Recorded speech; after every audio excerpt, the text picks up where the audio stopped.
এখানে আমি যদি আপনাদেরকে আমার ফোনের কিবোর্ডটা দেখাই তো আপনারা দেখতে পাচ্ছেন এখানে আমার কিবোর্ডটা দেখেন একদমই চকচকে একটা কিবোর্ড এবং একটা অ্যানিমেশন শো করতেছে একদম এলইডি লাইট ওয়েট একটা কিবোর্ড।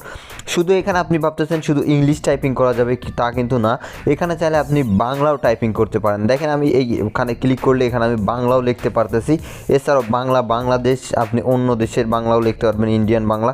তো সমস্ত কিছু দেখেন এখানে সব অক্ষরগুলো রয়েছে, তো আপনি খুব ইজিলি এটা দিয়ে বাংলা প্লাস ইংলিশ সবই লিখতে পারবেন।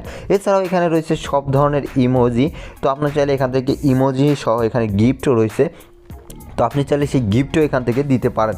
তো আসলে এই কিবোর্ডটা আমার কাছে অনেক ভালো লাগছে, অনেক লাইট ওয়েট লাগছে, তো এই জন্য আসলে ভাবলাম যে আপনাদের সাথে এই কিবোর্ডটাও শেয়ার করি। তো আপনারাও চাইলে কিন্তু এই কিবোর্ডটা আপনাদের ফোনে ব্যবহার করতে পারবেন খুব ইজিলি। তো ভিউয়ার্স কীভাবে করবেন সেটা আমি আজকের এই ভিডিওর মাধ্যমে দেখিয়ে দিচ্ছি। তো ভিউয়ার্স দেন আগে চলুন ভিডিওটি শুরু করা যাক। তো ভিউয়ার্স এই ধরনের কিবোর্ডের জন্য আপনাকে একটা কিবোর্ড ডাউনলোড করতে হবে। কিবোর্ডটা কীভাবে ডাউনলোড করবেন সেটা আমি ভিডিও শেষে আপনাকে দেখিয়ে দিচ্ছি। তো আপনার জাস্ট কিবোর্ডটা ওপেন করবেন, ওপেন করলে ঠিক এরকম একটা গ্রাফিক্স শো করবে প্রথমে। তো জাস্ট এখান থেকে প্রথমে এই অপশনটা চলে আসলে এখান থেকে আপনি 2 নাম্বার এই এলইডি কিবোর্ড, তো এটা সিলেক্ট করে দিবেন। তো এটা সিলেক্ট করার পর এখান থেকে যে ইম্পোর্ট অপশন, তো এই অপশনে ক্লিক করে দিবেন। তো এখানে ক্লিক করার পর এরকম একটা অপশন আসতে পারে, আপনি জাস্ট ব্যাক বাটনে ক্লিক করে দিবেন। তো ব্যাক বাটনে ক্লিক করার পর আপনার সামনে ঠিক এরকম একটা অপশন শো করবে। তো আপনি এখান থেকে জাস্ট সোজাসুজি চলে যাবেন, এই যে নিচের দিয়ে সাইডে দেখবেন যে সেটিংস নামে একটা অপশন আছে, তো এই সেটিংসের উপর ক্লিক করে দিবেন।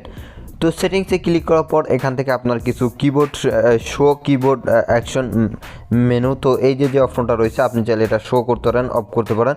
তো এখানে ভাইব্রেশন অন আছে, আপনি চাইলে অফ করে দিতে পারবেন। এখানে ড্রপ স্পেস ফুল স্পেস তো এখানে রয়েছে, তারপরে পপ আপ কেই রয়েছে, তো অটো সাজেস্ট অটো কারেকশন এটা আমি অফ করে দিলাম। এই যে অটো কারেকশনটা দেখতে পাচ্ছেন, তো এটা অফ রাখাটাই ভালো, নাহলে অটোমেটিকলি একটা লিখলে আরেকটা হয়ে যায়। তো দেখেন কিছু সেটিংস এখানে করে নিলাম। এবার এখানে আমাদেরকে বাংলা করতে হবে। তো বাংলা করার আগে এখানে দেখবেন যে ল্যাঙ্গুয়েজ নামে একটা অপশন আছে, দেখতে পাচ্ছেন ল্যাঙ্গুয়েজ। তো বাংলা করার জন্য জাস্ট এই ল্যাঙ্গুয়েজের উপর ক্লিক করবেন। ল্যাঙ্গুয়েজের উপর ক্লিক করার পর এখান থেকে আপনি বাংলাদেশটা খুঁজে বের করবেন। তো দেখেন এখানে বির মধ্যে আছে, তো বাংলাদেশ, এই যে বাঙালি বাংলাদেশ, তো এই যে দেখতে পাচ্ছেন বাংলাদেশ লেখা আছে, জাস্ট সাইড থেকে এটা অন করে দিবেন। তো এটা অন করে দেওয়ার সাথে উপরের দিকে দেখেন যে এটা কিন্তু হয়ে গেছে, অন হয়ে গেছে। তো এটা অন হয়ে গেলে এবার আমি ব্যাকে চলে গেলাম। ব্যাকে যেয়ে এবার আমি একবার টেস্ট করে দেখাই কোথাও মেসেজ দেওয়ার জন্য। তো দেখেন আমি এখানে কিন্তু আমার কিবোর্ডটা চলে আসছে। তো এই যে দেখেন এখানে কিন্তু বাংলাটাও চলে আসছে। এখন কিবোর্ডে ভাইব্রেশন হচ্ছে, তো ভাইব্রেশনটা আপনি চাইলে অফ করতে পারবেন। এই যে দেখেন ভাইব্রেশন অন কিপ্যাড, তো এই যে অপশনটা আছে এটা অফ করে দিলে এটা অফ হয়ে যাবে। তো এখান থেকে আপনি জাস্ট এখান থেকে অফ করে দিবেন এটা, তারপর এখানে ভাইব্রেশনটা তাহলে অফ হয়ে যাবে। তারপর এখানে রয়েছে আরও অনেক অপশন আছে, ফন্ট আছে, যে ফন্ট কি এখান থেকে আপনি চাইলে ডিফল্ট ফন্ট বা অন্যান্য ফন্ট এখান থেকে ব্যবহার করতে পারবেন, যেটা কিবোর্ডে শুধুমাত্র থাকবে। তো এভাবে কিন্তু আপনি এটা ব্যবহার করতে পারবেন। তো দেখেন এখানে কিন্তু এই যে আমার এটা চলে আসছে একদম এলইডি একটা, খুবই সুন্দর লাগতেছে। আপনি চাইলে এই ধরনের গ্রাফিক্সটাও এখান থেকে আপনি চেঞ্জ করে নিতে পারবেন। দেখেন এখানে হোমে চলে আসলে এখানে অনেক ধরনের এলইডি স্টাইল রয়েছে, তো আপনারা চাইলে এইগুলো ডাউনলোড করে ব্যবহার করতে পারবেন। জাস্ট এর উপর ক্লিক করবেন, একটা অ্যাড শো করলে কেটে দিবেন। জাস্ট এখানে ডাউনলোড আছে, তো আপনি এই গেট থিমস লেখা আছে, এই গেট থিমস থেকে এটা নিয়ে নিতে পারবেন।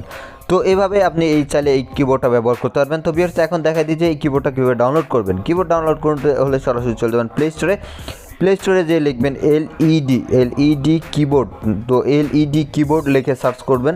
তো এখানে কিবোর্ড লিখে সার্চ করলে প্রথম যে অ্যাপ্লিকেশনটা আসবে, আপনাদের সুবিধার ক্ষেত্রে আমি এই অ্যাপ্লিকেশনটার লিঙ্কটা ভিডিও ডেসক্রিপশন বক্সে দিয়ে রাখবো, সেখান থেকে চাইলে আপনি এক ক্লিকে ইনস্টল করে নিতে পারবেন। তো ভিউয়ার্স এই ছিল আজকের মতো ভিডিওটি ভালো লাগলে অবশ্যই লাইক কমেন্ট শেয়ার করবেন।